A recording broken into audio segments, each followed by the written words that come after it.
Win big with new DRF All Access past performances. With one best-in-class product, you now get all three past performance formats. Go to DRF.com and use coupon code ONEFREEPP for a free single card today. Hey everyone, thanks so much for hanging out with us here on the Daily Racing Form YouTube. I am Gino Buccola alongside David Aragona. We're going to preview one of the two stakes races this weekend over at Belmont at the Big A. Race number 5 is going to go as the Grade 2 Sands Point for 3-year-old fillies. Let's take a look at the field here for this one, David. It's always difficult to get a read on these races that Makonga is in because you sort of know what you're going to get from this filly. She's really fast, but she's tough to hold on. She's kind of her own worst enemy. She doesn't really relax all that much. I think we've both took a couple shots trying to get her to wire fields at some point when she looks like she's the lone speed on paper. Again, she does look like she'll kind of control things, but it makes the race a little bit different than other races are because sometimes she's a runoff and she's definitely the one they'll all have to catch. Yeah, she's the speed of this race, and I guess we could take a look at the Timeform US Pace Projector as we're talking about Makonga. Whether or not she's the horse to beat, I think, is up for question because she's just not trustworthy, as you were alluding to. And while it does appear that she might have a pace advantage in here as the lone speed, she's not the kind of horse that really knows how to take advantage of a pace advantage because she just runs off on the front end. She's very difficult for her riders to control. She's often more concerned with getting into a fight with the guy on her back rather than the other rivals in the race. So we'll see how that all plays out. I think on raw talent, she might be the best horse in this race. It's just a question of whether or not she can relax enough to run that complete race. And I think the two horses that will be the favorites in here, the number 2 Spaladay and the number 6 Style Points, they're both content to just sit back and not really be too concerned with what Makonga's doing up front. Let's meet this field starting with the number 1, Mo Fox Given from the inside. Got to be very careful with that one when you're saying the words there.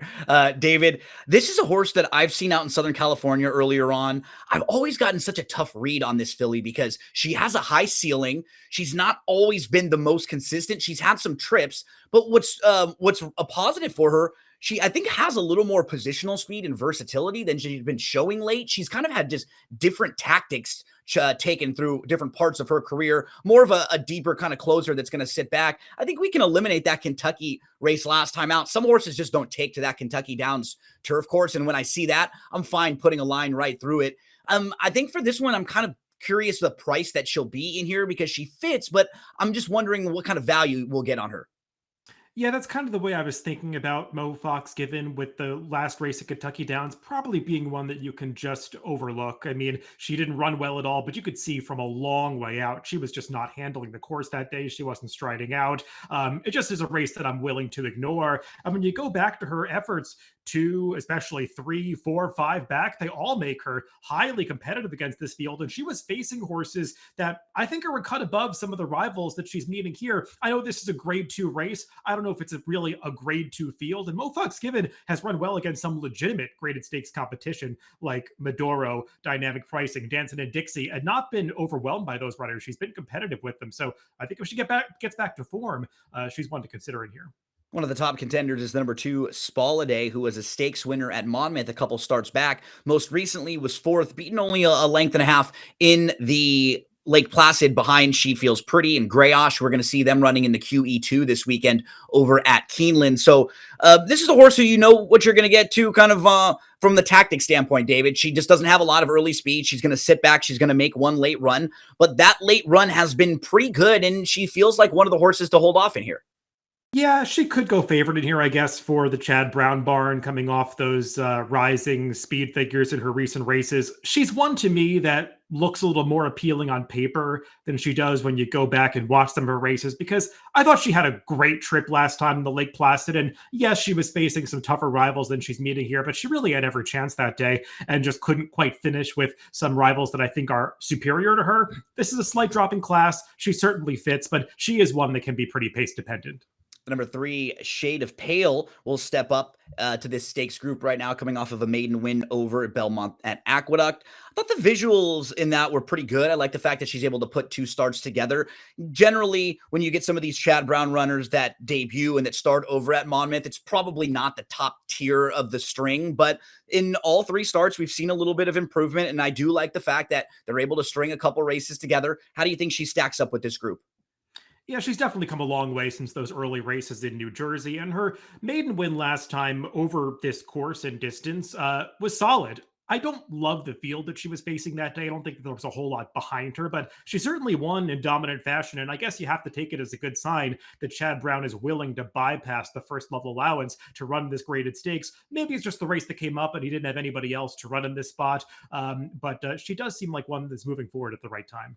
We spoke a little bit about Makonga when we were looking at the Timeform US pace projector, but this is the horse that figures to be on the front end. Now it'll be Lizcano taking a shot. We've seen a couple different riders aboard recently with Luzzy, with Johnny V, and they're trying to figure out what may be the right distance for this filly, David, because we know that she's really fast, and as you pointed out, she's got a lot of ability. Her ceiling is probably one of the higher in here. It's just kind of some trial and error figuring out where they can use that weapon the most. Where can they use that speed? As you were hitting on earlier, she just doesn't really like to relax and then respond and have another gear.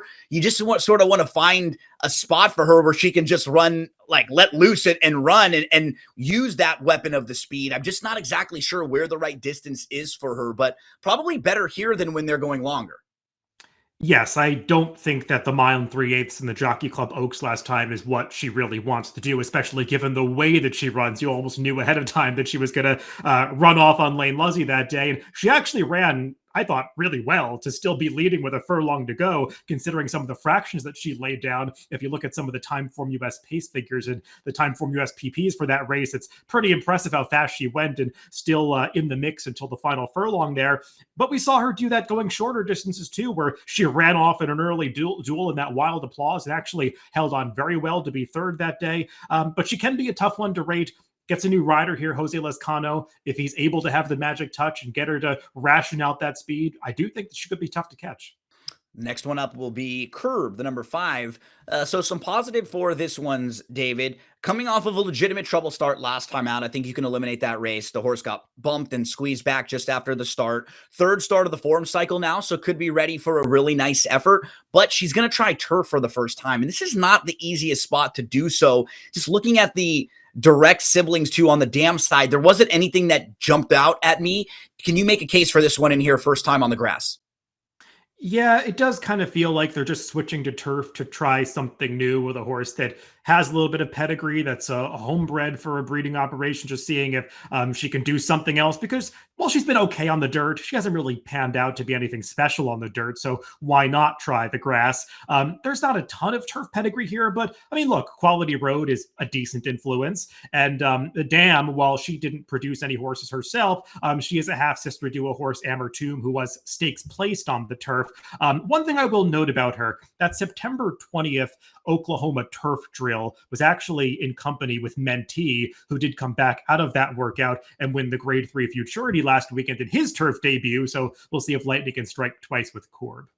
Let's get to the 6 style points. Feels like a top contender in here. Comes off of a win in the Virginia Oaks last time out. That was a dead heat win when the top 2, they separated. They were well clear of the third place finisher that day. A couple starts back in the Christina, which was a stakes race over at Delaware, lost to a horse named Whiskey Decision. That one went over and was actually favored in the Del Mar Oaks. Didn't really run all that well, but was good at that time. So looking at the form overall, feels like a horse who fits really well, will come closing. And I like the fact that she does seem like she has a bit of positional speed, David. I don't think she's going to be close up or putting any pressure on Makonga, but when you kind of compare her to some of the others, she seems like she could be in different spots here and not necessarily one that wants to or needs to be last or in the last few. So probably another one in here that feels like a top tier contender in this group. Yeah, I think that with this filly, what you see is what you get. I mean, she's been improving. She makes good trips for herself. She's got that versatility, as you were noting, to be up close to the pace or rate a little further back if the pace heats up on the front end. She just is pretty solid and reliable. if this were a grade 2 that I think came up like a legitimate grade 2, bordering on grade 1 race, she might be a little overmatched given who she's faced. But I think in this spot with the field that it attracted, she fits really well and is one of the horses to beat.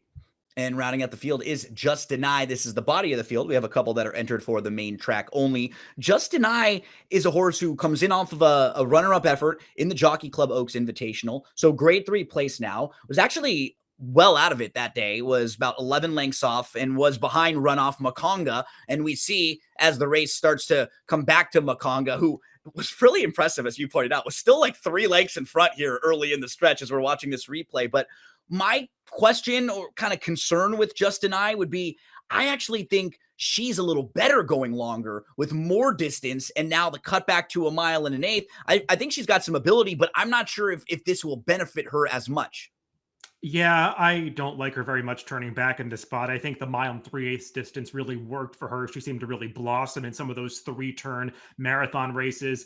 The switch from 11 furlongs back to a 2-turn 9 furlongs is pretty significant for horses like this. And she hasn't proven to me that she's got the finishing speed or the turn of foot to hang with some of these horses. So she could take some money off that runner-up finish in a graded stakes last time, but she wasn't for me on this spot.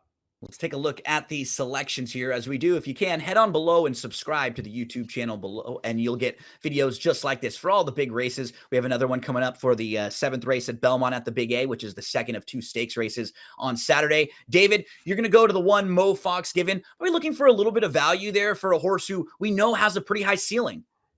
Yeah, I just feel like her best races stack up very favorably against Spaladay and Style Points, who I do think are the horses to beat. And she's arguably kept some slightly better company consistently than a couple of those have. The last race was not good, but we gave some reasons why you might want to excuse that one. And like you said, she might be the right price. I almost pulled the trigger putting Makonga on top, but she's just not quite trustworthy enough for me. Yeah, we'll both use Makonga in the mix somewhere, because if you're playing in an exacta, a try, or a super, you probably want to use her. There are definitely versions of this race and any race that she's in that she can win with that type of speed she has. I'll not really get too creative in here, though. I'll use the obvious horses in the top 2 spots and then maybe a few prices behind. I thought visually Shade of Pale's race was solid, and maybe a horse that's heading in the right direction that we can get at the bottom of some of the exotics here for some value. So 1, 4, 6, 2 for David.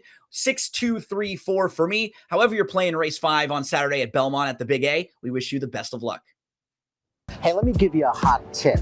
If you liked the content that you've seen before, click on the like and subscribe button right here. And of course, for more DRF videos like Race of the Days, stakes previews, click on the videos right here.